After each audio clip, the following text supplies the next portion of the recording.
Hello students, एक बार फिर से मैं आप लोगों के लिए खास्ता कचौड़ी लेकर के आया हूँ। आईकास क्लासेस में आपका मैं राजेश सर आप लोगों का स्वागत करता हूँ। ठीक है, एक बहुत ही खास्ता कचौड़ी आपने देखा होगा ना, मतलब खाया होगा, कितना जबरदस्त है ना। ऐसा ही आज सवाल मैं लेकर के आया हूँ। कह रहा है कि the proof that sum of angle of a triangle is 180 degree. आप लोग बहुत पढ़े होंगे कि जो ट्राइंगल होता है उसके तीनों जो कोण होते हैं, मतलब एंगल होते हैं, उसका जो सम होता है ना वो 180 डिग्री होता है। ये हमने पढ़ा है ना। आज उसको देखेंगे कि वो कैसे हम उसको प्रूफ करते हैं। ठीक है, कि इसका सम जो है कि 180 डिग्री होता है। ये आप देखिए, इसके लिए मैं क्या करता हूं, एक अलग से, ठीक है, मैं एक ट्राइंगल बनाता हूं इस टाइप से। ठीक है, ए बी सी मैंने बनाया, ओके, और एक लाइन में ड्रॉ करता हूं। क्या करता हूं, एक लाइन में ड्रॉ करता हूं, किस पे, एंगल ए पे, मतलब जो इसका पॉइंट है ना, यहां पे मैं एक एंगल ड्रॉ करता हूं। क्या, मैं मान के चलिए इसको पी क्यू ले लेता हूं। पी क्यू मैं एक लाइन ड्रॉ करता हूं जो पैरेलल टू है किसके, बीसी के।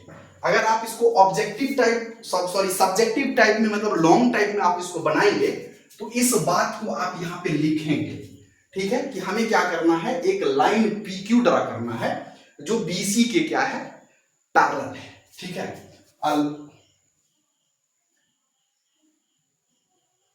we draw a line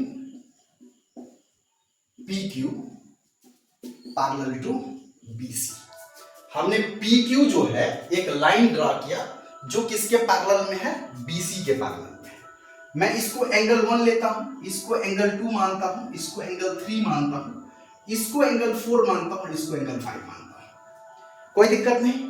चलिए, मतलब कि टू प्रूफ हमें क्या करना है, हमें प्रूफ करना है angle A plus angle B plus angle C is equal to 180 degree.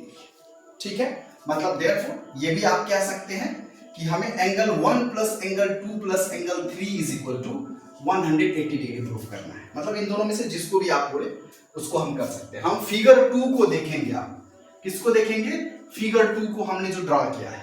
ठीक है, अब आप देखिए कि चूंकि BC जो है कि वो PQ के क्या है, पैरेलल है, तो एंगल 2 जो है वो एंगल 4 के इक्वल होगा, है ना। मतलब angle 2 is equal to angle 4 हो जाएगा। क्यों, अल्टरनेट इंटीरियर एंगल से, अल्टरनेट इंटीरियर एंगल से हो जाएगा ना, क्योंकि जब दो पैरेलल लाइन होते हैं और एक लाइन इसे इंटरसेक्ट करता है, ठीक है, तो इसका जो ये एंगल है ये इस एंगल के इक्वल होता है, ये तो आपको पता है।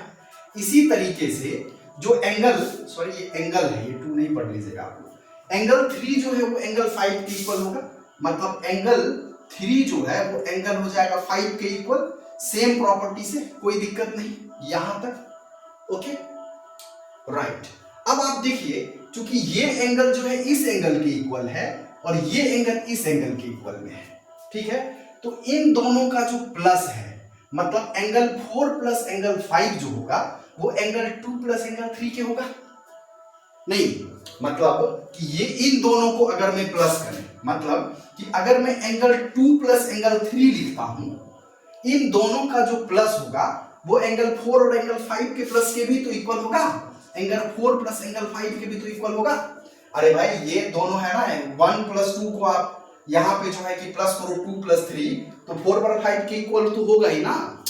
फिर से समझो, अगर सपोज करो कि ये 10 डिग्री है और ये 20 डिग्री है, राइट, तो ये भी 20 डिग्री होएगा और ये भी 10 डिग्री होगा, तो इसका प्लस जो है कि इसके प्लस के इक्वल होगा ना। वही चीज हमने यहां पे लिख दिया है। ठीक है, हमने angle 2 plus 3 is equal to angle 4 plus 5 होगा। यहां तक कोई दिक्कत नहीं। ओके, आराम से आपको ये समझ में आ गया होगा। ओके, अब मैं क्या करता हूं, इधर जो एंगल 2 प्लस 3 है, ठीक है, एंगल 2 प्लस 3 है, इसको हमें जो है क्या करना है, 2 plus 3 plus 1 is equal to लेकर के आना है यहां क्या, 180 डिग्री, राइट। देखिए मैं क्या करता हूं, इस वाले एंगल को, आप जो लाइन आपने यहां पे ड्रा किया है उससे अब आप लीजिए कि आपका एंगल 4, एंगल 5 और एंगल 1 ये कितने का हो जाएगा, 180 डिग्री का होगा ना। ये पूरा कंप्लीट एंगल बन रहा है, तो ये हो जाएगा 180 डिग्री का। मतलब angle angle 1 plus angle 4 plus angle 5 is equal to कितना हो जाएगा बच्चा? 180 डिग्री हो जाएगा। होगा कि नहीं? एक कमेंट में लिख के बताओ होगा कि नहीं। ठीक है, एकदम बिल्कुल तरीके से बता रहा हूं, समझ में आओ। तो angle 4 plus angle 1 plus angle 3 is equal to 180 degree होगा। आएगा कि नहीं? अच्छी बात है। अब आप देखो, इसको मैं इक्वेशन अगर फर्स्ट ले लूं तो angle 4 plus angle 5 is equal to क्या? एंगल 2 प्लस 3 ना। तो मैं angle 1 plus angle 2 plus angle 3 is equal to कितना बच्चा? 180 डिग्री। यही तो हमें प्रूफ करना था। देखो यही प्रूफ करना था ना। इसको आप angle A plus angle B plus angle C is equal to 180 degree लिख दो। क्योंकि एकदम बिल्कुल जिस तरह से खास्ता कचौड़ी होता है कराकर, इस तरह से कराकर इसको आपको क्या कर लेना है? सॉल्व कर लेना है। ठीक है, अगर आपको समझ में आया तो कमेंट करके बताइएगा। ठीक है, और अगर आप इसे फेसबुक पे देख रहे हैं ना तो पेज को लाइक और शेयर जरूर कर दीजिएगा। और अगर इसे आप यूट्यूब पे देख रहे हैं तो हमारे चैनल को सब्सक्राइब कर दीजिएगा। इंपॉर्टेंट वीडियो मैं आप लोगों के लिए रेगुलर जब तक आप पढ़ेंगे तब तक आपके काम का वीडियो में लेकर के जरूर आऊंगा।